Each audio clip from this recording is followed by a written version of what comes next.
మీ ఎలాంటి వ్యాపార ప్రకటనలకైనా వెంటనే మా ఛానల్ సంప్రదించండి. అందరికి నమస్కారం, నేను శిరీష. ముందుగా శ్రీ పరాభవనమ్మ సంవత్సర ఉగాది శుభాకాంక్షలు. ప్రస్తుతం మనతో పాటు ఉన్నారు ప్రముఖ ఆధ్యాత్మికవేత్త, జ్యోతిష్య పండితులు రవిశంకర్ శర్మ గారు. గురుగారితో మాట్లాడదాం. నమస్కారం గురుగారు. నమస్తే అండి. గురుగారు, ముందుగా మీకు ఉగాది శుభాకాంక్షలు అండి.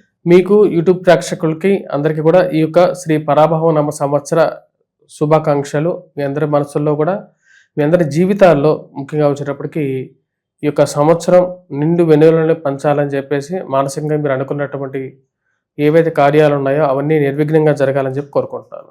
గురుగారు, ముఖ్యంగా ఉగాది అనగానే చాలా మంది జాతకాలు చూసుకుంటుంటారు.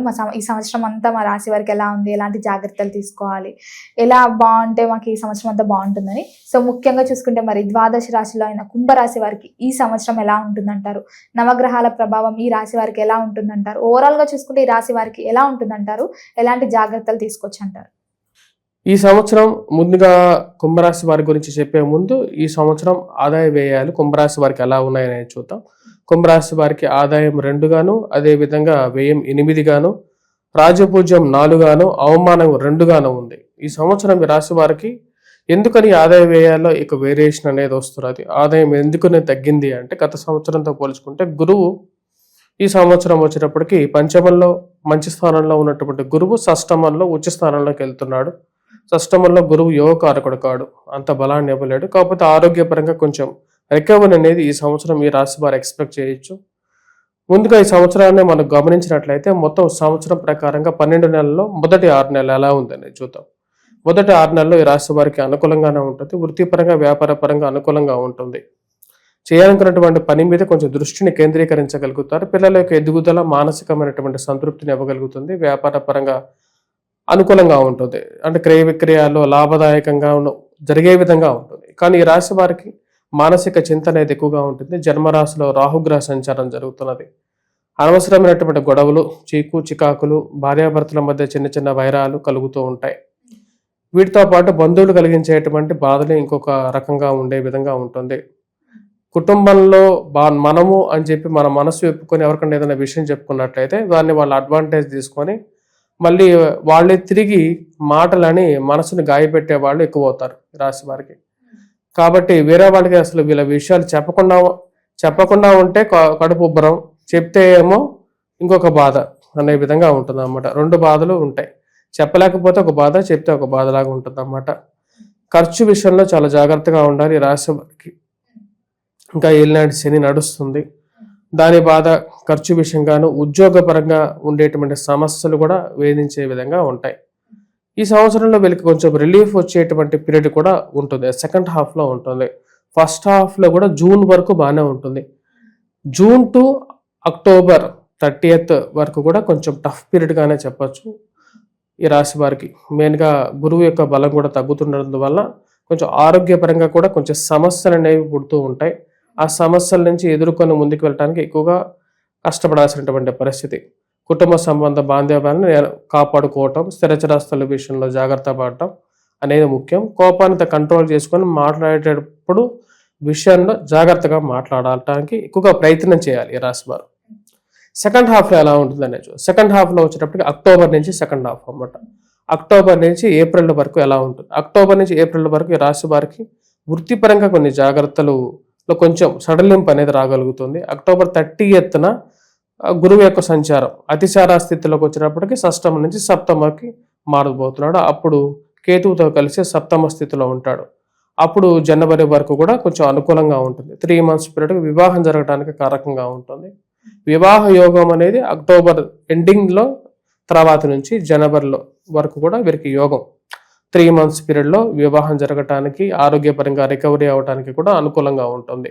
ఎందుకంటే గురువు కేతువు యొక్క కలయిక వచ్చేటప్పటికే డివినిటీ వస్తుంది అన్నమాట. అంటే ఆధ్యాత్మిక గుమాలింపు అనేది వస్తుంది. జీవితంలో ఆధ్యాత్మిక చింతన అనేది ఎక్కువగా పెరగటం, ఆరోగ్యపరంగా కూడా కొంచెం అనుకూలంగా ఉండటం అనేది జరుగుతుంది. గురువు యొక్క బలం అనేది కేతువుతో కలిసినప్పుడు పెరుగుతుంది. ఈ రాశిలో ఉండేటువంటి వారికి వృత్తిపరంగా వ్యాపార పరంగా కూడా అక్టోబర్, నవంబర్, డిసెంబర్, జనవరి వరకు కూడా కొంచెం అనుకూలంగా ఉంటుంది. స్థాన చలనానికి కూడా కారకంగా ఉంటుంది. కాబట్టి కొంచెం జాగ్రత్తగా ఉండాలి. అంటే ప్లేస్ చేంజ్ అన్నమాట. ప్లేస్ చేంజ్ అనేది కూడా మీరు ఎక్స్పెక్ట్ చేయడానికి ఉంటుంది ఈ యొక్క సంవత్సరం. ఈ సంవత్సరంలో ఈ రాశి వారికి సంతాన ప్రాప్తి కూడా అక్టోబర్ తర్వాత మీరు ఎక్స్పెక్ట్ చేయడానికి ఉంటుంది. నూతన ఉద్యోగ అవకాశాల గురించి మరియు అదేవిధంగా డబ్బు గురించి తాపత్రయపడి కొత్తగా ఏదో ప్రయత్నం చేద్దామని చెప్పి చేసేటువంటి వారు కొంచెం జాగ్రత్తగా ఈ యొక్క సంవత్సరం జాగ్రత్తగా ఉండాలి. అధికమైనటువంటి ఇన్వెస్ట్మెంట్స్, ఎవరో ఏదో చెప్పారని చెప్పి మోసపూరితమైనటువంటి మాటలు నమ్మి ఇన్వెస్ట్మెంట్ చేసేటువంటి వారు జాగ్రత్తగా ఉండటం అనేది ముఖ్యమైనటువంటి సూచనగా చెప్పడం జరుగుతుంది. ఈ రాశి వారికి ఈ యొక్క సంవత్సరం కొంచెం టఫ్గానే ఉంటుంది. ఎందుకంటే ఏలినాటి శని, రాహు యొక్క స్థితి అంత బాగలేదు కాబట్టి, రాహుకేతువుల యొక్క స్థితి బాగలేదు. గురువు కూడా షష్టమంలో సంచారం చేయటం అనేది కూడా కొంచెం ప్రాబ్లమాటిక్గా ఉన్నప్పటికీ మధ్యలో కొంచెం రిలీఫ్ అనేది కూడా ఈ రాశిలో ఉండేటువంటి వారు పొందగలుగుతారు. ఈ రాశి వారు మెయిన్గా చెప్పాలంటే ఏదైతే సెకండ్ హాఫ్లో ఈ రాశిలో ఉండేటువంటి వారికి డిసెంబర్లో జరిగేటువంటి కుజస్తంభన ఏదైతే ఉందో అది కొంచెం యోగాన్ని ఇవ్వగలుగుతుంది. గురుగారు, ముఖ్యంగా మరి ఈ సంవత్సరంలో ఈ రాశి వారికి వాహన యోగం, గృహయోగం ఉందంటారా? ఈ సంవత్సరం ఈ రాశిలో ఉండేటువంటి వారికి వాహన యోగం, గృహయోగం అనేది చాలా తక్కువ నిష్పత్తిలో మనం చెప్పొచ్చు. మేబీ సెకండ్ హాఫ్లో అక్టోబర్, నవంబర్, డిసెంబర్ పీరియడ్లో మనం ఎక్స్పెక్ట్ చేయొచ్చు. కానీ చాలా డెలికేట్గా ఉంది పీరియడ్. ఈ కుంభరాశి వారి స్వభావం ఎలా ఉంటుందంటారు? ఈ సంవత్సరం ఈ రాశిలో ఉండేటువంటి వారికి కష్టాలు, సుడిగుండాలు, కొన్ని కాంప్రమైజెస్, దాని తర్వాత సర్దుకుపోవాల్సినటువంటి పరిస్థితులు ఎదురవుతూ ఉంటాయి. దీనికి ఉన్నటువంటి గ్రహస్థితి ఆ విధంగా ఉంది. ఉండేటువంటి స్థితిని కొనసాగించుకోవటం, చేస్తున్నటువంటి ఉద్యోగంలో కొనసాగటం, చేస్తున్నటువంటి వ్యాపారాన్ని కొంచెం అభివృద్ధి చేసుకోవడానికి ప్రయత్నం చేయటం వరకు ఓకే. అంతేగాని ఎక్కువగా ఆశపడడానికి ఈ సంవత్సరం అంతగా గ్రహస్థితి గోచరించట్లేదు. కాబట్టి దానికి తగిన విధంగానే ముందుకు వెళ్ళడం అనేది మంచిది. అంతేగాని ఏదో వస్తుంది కదా అని చెప్పి మన చేతిలో ఉన్నటువంటి అదృష్టాన్ని నాశనం చేసుకోవద్దు. కాబట్టి ఉద్యోగం మారేటప్పుడు కూడా మీ యొక్క వెళ్ళబోతున్నటువంటి స్థలాన్ని 1-4 సార్లు వెరిఫై చేసుకొని వెళ్ళటం మంచిది. పెద్ద పెద్ద కంపెనీలు కూడా ఈ రోజుల్లో ఎలా ఉందంటే బయట వాతావరణం ఉద్యోగాలు పోతున్నాయి చాలా మందివి. అది గురుగారు, ముఖ్యంగా ఎవరైనా కొత్తగా బిజినెస్ స్టార్ట్ చేద్దాం ఈ సంవత్సరం, ఈ ఏడాది మొత్తం అనుకునే వాళ్ళకి ఈ సంవత్సరం కలిసి వస్తుందంటారా? కొత్తగా బిజినెస్ స్టార్ట్ చేసే వారికి ఈ సంవత్సరం బిజినెస్కి అంత పనికిరాదు. ఫస్ట్ హాఫ్ అయితే అసలు నేను యాక్సెప్ట్ చేయను. సెకండ్ హాఫ్లో వాళ్ళు ఎక్స్పెక్ట్ చేయొచ్చు. కొంచెం ఏదైనా ప్లాన్ చేయాలనుకున్నా సరే వాళ్ళ వ్యక్తిగత జాతకం కొంచెం అనుకూలంగా ఉన్నట్లయితే వాళ్ళు ప్లాన్ చేయొచ్చు. గవర్నమెంట్ జాబ్స్ కి ప్రిపేర్ అయ్యే వాళ్ళకి కొట్టే ఛాన్స్ ఉందంటారా? గవర్నమెంట్ జాబ్స్ ఈ సంవత్సరం కొద్దిగా టఫ్ పరిస్థితిలో సెకండ్ హాఫ్ లో బాగుంటుంది. గురుగారు, ముఖ్యంగా మరి కుంభరాశిలో ఉన్న వారికి నక్షత్ర ఫలితాలు ఎలా ఉంటాయి అంటారు ఈ సంవత్సరం అంతా? ఈ సంవత్సరం ఈ యొక్క రాశిలో ఉండేటువంటి వారికి ముఖ్యంగా వచ్చేటప్పటికి కుంభరాశి నక్షత్ర ఫలితాలు అంటే కందాయ ఫలితం ఎలా ఉందనేది చూద్దాం. ధనిష్ట నక్షత్ర జాతకులు ఎవరైతే ఉన్నారో ధనిష్ట నక్షత్ర జాతకులకి ముఖ్యంగా వచ్చేటప్పటికి ప్రథమార్థంలో అంటే first 4 months starting from April, మార్చి నుంచి చూసుకున్నట్లయితే మనకు జూలై వరకు చాలా మంచి ఫలితాలు ఉన్నాయి. వృత్తిపరంగా, వ్యాపార పరంగా, ఆరోగ్యపరంగాను అనుకూలంగా ఉంటుంది. చేసేటువంటి పనిలో లాభదాయకంగా ఉంటుంది. అదేవిధంగా వచ్చేటప్పటికి విద్యార్థులకు కూడా అనుకూలమైనటువంటి ఫలితాలు జూలై వరకు పొందగలుగుతారు. మరియు అదేవిధంగా వచ్చేటప్పటికి జూలై తర్వాత నుంచి నవంబర్ వరకు కూడా చేసినటువంటి పనికి సరైనటువంటి ఫలితం పొందగలుగుతారు. మరియు అదేవిధంగా డిసెంబర్ నుండి ఏప్రిల్ వరకు కూడా వచ్చేటప్పటికి మళ్ళీ రికవరీ మోడ్లో ఉంటారు. బాగా మంచి సానుకూలమైనటువంటి ఫలితాలు పొందగలుగుతారు ఉద్యోగ పరంగాను, వ్యాపార పరంగాను. శతభిష నక్షత్ర జాతకులకు వచ్చేటప్పటికి స్టార్టింగ్ ఫ్రమ్ మార్చి నుంచి జూలై వరకు కూడా చేసినటువంటి ఫలితానికి, చేసినటువంటి పనికి తగినటువంటి ఫలితం పొందగలుగుతారు. అంటే ఎంతో కొంత ఫలితం అనేది ఉంది.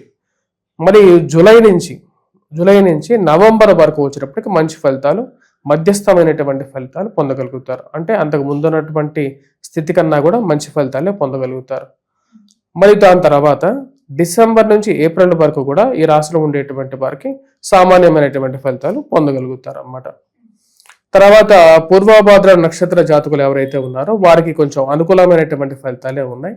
వీరికి ప్రథమంలో అంటే టిల్ జూలై వరకు కూడా అనుకూలమైనటువంటి ఫలితాలు, వృత్తిపరంగా, వ్యాపార పరంగా, వైవాహిక జీవితం ఆరంభించడం కానీ శుభ ఫలితాలుగా చెప్పచ్చు.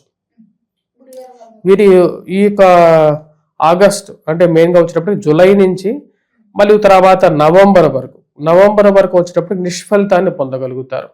అంటే ఎక్కువసార్లు ప్రయత్నం చేస్తే కానీ ఫలితం వచ్చేటువంటి స్థితి అనేది ఈ యొక్క పీరియడ్లో ఉండదన్నమాట. దీని తర్వాత మళ్ళీ డిసెంబర్ నుంచి ఏప్రిల్ వరకు కూడా మళ్ళీ సానుకూలమైనటువంటి ఫలితాలు వృత్తిపరంగాను వ్యాపార పరంగాను ఈ యొక్క నక్షత్ర జాతకులు పొందగలుగుతారు.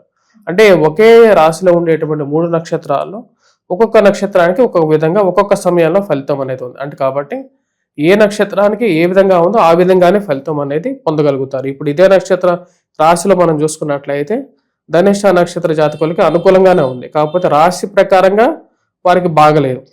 కాబట్టి ధనిష్ట నక్షత్ర జాతకులకి బాగానే ఉంటుంది అనుకోవచ్చు మనం. అది గురుగారు, మరి మొత్తం మీద అందరికీ అనుకూలంగా ఉండాలంటే ఈ సంవత్సరం అంతా ఏ దైవాదన చేయమంటారు? ఎలాంటి పరిహారాలు చేసుకోవచ్చు అంటారు? ఈ రాశిలో ఉండేటువంటి వారు ముఖ్యంగా పరిహారం చేసుకోవాల్సింది దుర్గాదేవిని ఎక్కువగా పూజించాలి. మానసికమైనటువంటి వైవాహిక జీవితంలోనూ ఇరుగు పొరుగు సఖ్యత విషయంలోనూ అనుకూలంగా చికాకులు తగ్గిపోవటానికి, మానసిక ప్రశాంతత పొందటానికి 40 రోజుల మండల దీక్ష చేస్తే మంచిది. దాంతోపాటు వెంకటేశ్వర స్వామి ఆరాధన చేసుకోవటం అనేది కూడా మంచి ఫలితాలు ఇవ్వగలుగుతుంది. వాటితో పాటు మేధా దక్షిణామూర్తి శ్లోకాన్ని పఠించినట్లయితే ఈ యొక్క ఈ యొక్క రాశి వారికి అనుకూలంగా ఉంటుంది. గురుగారు, మొత్తం మీద ఈ సంవత్సరంలో కుంభరాశి వారికి ఎలా ఉండబోతుంది, ఎలాంటి జాగ్రత్తలు తీసుకోవాలో తెలియజేసినందుకు ధన్యవాదాలండి.